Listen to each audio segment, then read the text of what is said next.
Michael Jordan didn't just dominate basketball, he redefined greatness itself. Through relentless work, unmatched competitiveness, and an obsession with winning, Jordan rose from a cut high school sophomore to the most iconic athlete the world has ever seen. This is the full story of Michael Jordan, the struggles, the triumphs, the sacrifices, and the legacy that still defines excellence today. Early life competition starts at home. Michael Jeffrey Jordan was born on February 17, 1963, in Brooklyn, New York, but his family soon moved to Wilmington, North Carolina. He was raised in a disciplined, supportive household by his parents, James and Dolores Jordan. His father worked at General Electric and believed deeply in hard work, accountability, and self-reliance. His mother emphasized confidence, education, and self-belief. Jordan was not the tallest or strongest child in his family. He constantly competed with his older brother Larry, who often beat him in backyard basketball games. Those losses frustrated Michael, but more importantly, they motivated him. From an early age, losing felt unacceptable. That mindset would become the foundation of his career. The high school cut that changed everything. One of the most famous moments in Jordan's life came before he was famous at all. As a sophomore at Laney High School, Jordan was cut from the varsity basketball team. The coach believed he was undersized and not yet ready. Instead of quitting, Jordan turned disappointment into obsession. He trained relentlessly, before school, after school, and late into the night. By the following year, he made the varsity team and quickly became a star. By his senior season, Jordan was averaging over 25 points per game and earning national attention. The lesson stuck with him forever. Failure was fuel.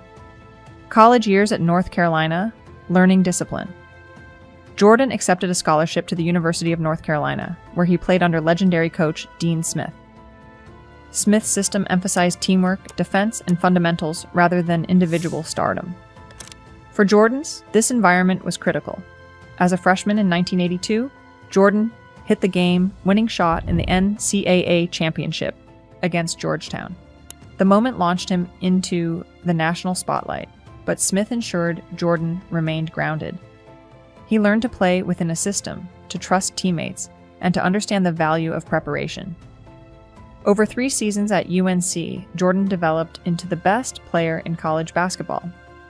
He earned National Player of the Year honors in 1984, before declaring for the NBA draft. NBA Draft Night. Opportunity meets doubt. In the 1984 NBA draft, Michael Jordan was selected 3rd overall by the Chicago Bulls. The Houston Rockets chose Hakeem Olajuwon first, and the Portland Trail Blazers selected Sam Bowie second, passing on Jordan due to positional needs. Jordan entered the league with something to prove. From his first season, he electrified the NBA. He averaged over 28 points per game, won Rookie of the Year, and quickly became must-see television. His athleticism, mid-range mastery, and fearless drives set him apart. But team success did not come easily. Early NBA years. Greatness without championships. Despite Jordan's individual brilliance, the Bulls struggled. They were eliminated early in the playoffs year after year, often by stronger, more physical teams. Critics questioned whether Jordan's scoring-heavy style could ever win championships. In his second season, Jordan suffered a broken foot that sidelined him for most of the year. Doctors warned caution, but Jordan pushed to return. In the playoffs, he delivered a legendary 63-point performance against the Boston Celtics, signaling that he was no ordinary superstar. Still, championships remained out of reach. The Detroit Pistons, pain, failure, and growth. Jordan's greatest obstacle came in the form of the Detroit Pistons. Known as the Bad Boys, Detroit used brutal physical defense to stop him. Their strategy, nicknamed the Jordan Rules, was designed to punish Jordan every time he attacked the basket. The Bulls lost to Detroit 3 straight years in the playoffs. Each loss hurt deeply. Instead of complaining, Jordan transformed himself. He added muscle. He improved his strength. He refined his passing. Most importantly, he learned to trust teammates and elevate those around him. Jordan was evolving, not just as a player, but as a leader. The breakthrough, Sparser. First NBA championship. In 1991, everything changed. Jordan led the Bulls past the Pistons and into the NBA Finals. where they faced the Los Angeles Lakers. Jordan dominated the series, averaging over 31 points per game and winning his first Finals MVP. The victory was emotional. For Jordan, it validated years of criticism, pain, and perseverance. He had climbed the mountain, and he wasn't done. The first three-peat, a dynasty is born. From 1991 to 1993, the Chicago Bulls became the NBA's dominant force. Jordan led the team to 3 consecutive championships, defeating the Lakers, Trailblazers, and Suns. During this stretch, Jordan was unstoppable. He won scoring titles, MVP awards, and Finals MVPs, while becoming the most recognizable athlete on the planet. His competitiveness was legendary. His confidence bordered on ruthless. Winning was the only acceptable outcome. But at the peak of his career, tragedy struck. Loss and retirement, walking away at the top. In 1993, Jordan's father, James Jordan, was tragically murdered. The loss devastated him. Emotionally drained and spiritually exhausted, Jordan shocked the world by retiring from basketball at age 30. Jordan needed an escape. Baseball dream. A different kind of challenge.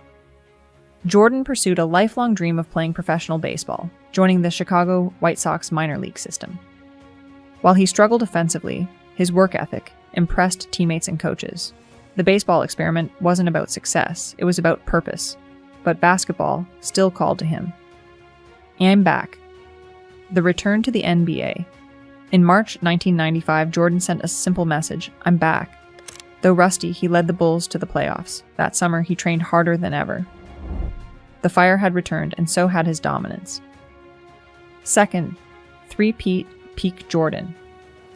The 1995-96 Bulls finished with the then record 72 wins. Jordan won MVP, Finals MVP, and another championship. The Bulls repeated in 1997 and 1998, completing a second three-peat. Jordan's final shot with the Bulls, a game winner, in the 1998 Finals, became one of the most iconic moments in sports history. He retired again in 1999. Final comeback. Washington Wizards era. In 2001, Jordan returned once more, this time with the Washington Wizards. At nearly 40 years old, he averaged over 20 points per game and proved his greatness wasn't dependent on athleticism alone. This comeback wasn't about legacy. It was about love for the game. Jordan retired for good in 2003. Business empire and global influence off the court, Jordan built one of the most powerful brands in history. His partnership with Nike created the Air Jordan brand, transforming sports marketing forever. Jordan became a billionaire and a blueprint for athlete entrepreneurship. He later became a majority NBA owner, extending his influence beyond the court. Mindset and mentality. Why Jordan was different. What truly separated Jordan was his mind. He embraced pressure, created motivation from nothing, and demanded excellence from everyone around him. Jordan wasn't just competitive, he was obsessed. Legacy. The standard of greatness. Michael Jordan finished his career with 6 NBA championships, 6 Finals MVPs, 5 MVP awards, 10 scoring titles. But numbers don't fully capture his impact. Jordan didn't chase greatness, he defined it. Michael Jordan's story is not about talent alone. It is about resilience, obsession, and the refusal to accept limits. His legacy lives not just in trophies, but in the mindset of every athlete who dares to be great.